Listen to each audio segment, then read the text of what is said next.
Baruch Hashem, we've made quite a few lectures, thousands of lectures, thousands of short clips, thousands of ways to get close to Am Yisrael, get Am Yisrael close to HaKadosh Baruch Hu, get the world close to HaKadosh Baruch Hu. And at times I would talk about different things. Sometimes it will be halacha, sometimes Mussar, sometimes hashkafa, sometimes a combination thereof, answering questions, questions about the different midrashim, different confusions, ideology, different things that are happening in the world, try to get people to stop being crazy, expose the wicked people that are really crazy, but nonetheless no one sees it until we bring it out. So we've done, Baruch Hashem, we've done. But there's one thing that I've tried to teach. I've tried. And I've had even a couple of lectures about it, I think. If my memory serves me right. But the reality is that you really can't teach this. There's one thing that I can't teach you. And it doesn't matter how many of my lectures you've watched. And it doesn't matter how loyal of a student you are, or a friend, or a follower, or even an enemy. It doesn't matter. I can't teach. There's one thing I can't teach you, and don't worry. It's not kabbalah or the other things. The time will come for everything. It's one thing I can't teach you. One thing that it's really impossible to teach. And that's Messirut Nefesh. Self-sacrifice. You can tell people about it. You can tell them stories about it. Personal stories, stories of tzaddikim that have done it, different examples, theorize to different situations and circumstances. But the truth be told is that you cannot teach Messirut Nefesh. You can't convince somebody to sacrifice themselves, sacrifice their time, sacrifice their livelihood. You can't teach somebody to do such a thing. You can't teach or convince somebody to do it because self-sacrifice is not a one-time thing, usually. Self-sacrifice is a lifestyle. Self-sacrifice is an ideology that is an addition to your current ideology. It's like the extra credit, the little extra superpower that some people possess and everyone would love to have.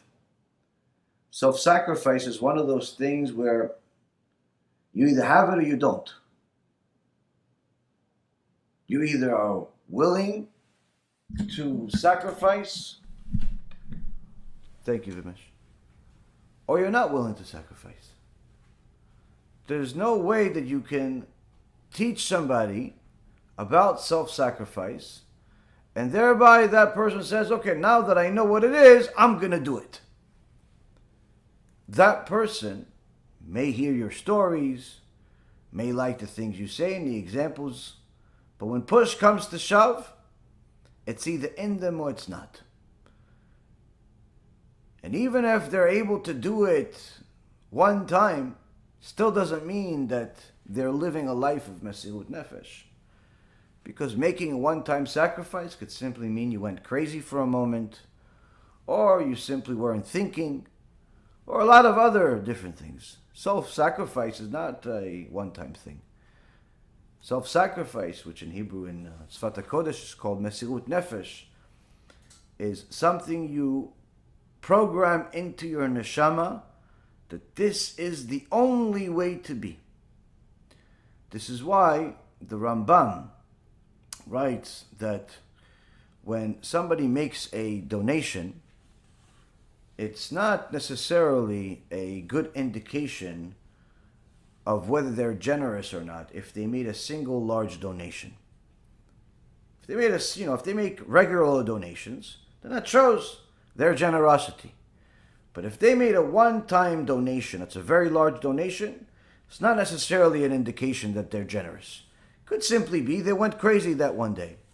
Could simply be they had, excitement of the moment, but the next day they go back to being a Scrooge.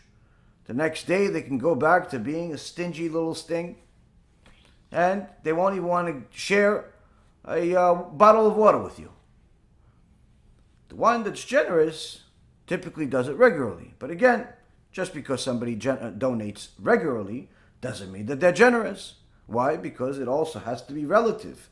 If a person that has, a few $100,000 in a bank donates, $1 a day, he's not generous. He's actually a very arrogant, stingy person. Stingy for obvious reasons, donating $365. It's not exactly a relative to the amount of money that he has. So obviously he's very stingy. But arrogant because he's really only doing it not because he actually believes that this $1 is helping anybody, but rather he wants to give himself the good feeling of someone that's generous, and rather he wants to get the attention of someone that gives by giving every day. Every day, the person that he gives to says thank you, or the company sends him an automatic email that says thank you, and he likes it. It gives him a good feeling. But this is, unfortunately, not a very good indication of his generosity.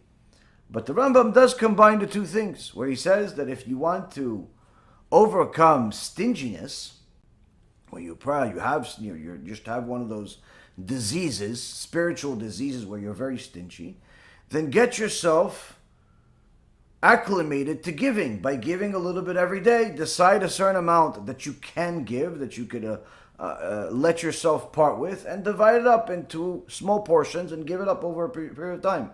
If, let's say, it's $100, then divide it up into, let's say 100 different homeless people, or 50 different homeless people, and so on. Sometimes I see people donate to our organization where they'll donate $1, in tzedakah, or sometimes maybe they'll push themselves and get $1.50. And again, if this is truly what you have, then there's obviously no harm in doing so. It's a very good idea, but many times it's not. Many times people donate that $1 just because they want tzedakah. They feel like it's a tzedakah box. Now, for my recommendation, if you only have $1, that's all you have to your name. Keep it to yourself. Be'Ezrat HaShem, Hashem will give you more blessing. Don't make yourself homeless. Don't make yourself so poor. If you do have a lot more, and you simply can't allow yourself to give more than $1, then give the dollar to the local synagogue. Give the dollar to the local homeless person. Don't donate it online. And the reason why is because there are minimum charges that each merchant bank that processes the credit cards charges. And by the time that dollar goes through all of the different banks, almost half of it is gone. That this is not because they take 50% of every transaction. Quite the opposite. Usually the banks take somewhere around 3%, maybe 4%, but that's it. They don't take 50%. But they also have a minimum, and that minimum usually is somewhere around 40 or 50 cents, which means that if you're donating $1, that $1 is not what is actually getting to that beneficiary, let's just say. But the point being is that if someone is going to try to get themselves to sacrifice, to change their ways, to help others change their ways, they have to know that sacrifice is required for all of us. It's not necessarily a suggestion, but it's just one of those things where you can't teach somebody. They have to simply be willing to do it. You can tell them theories, you can tell them stories, but this is not one of those things where I teach you the halacha and therefore you'll know exactly how to light the menorah or build the sukkah. Self-sacrifice is not like that.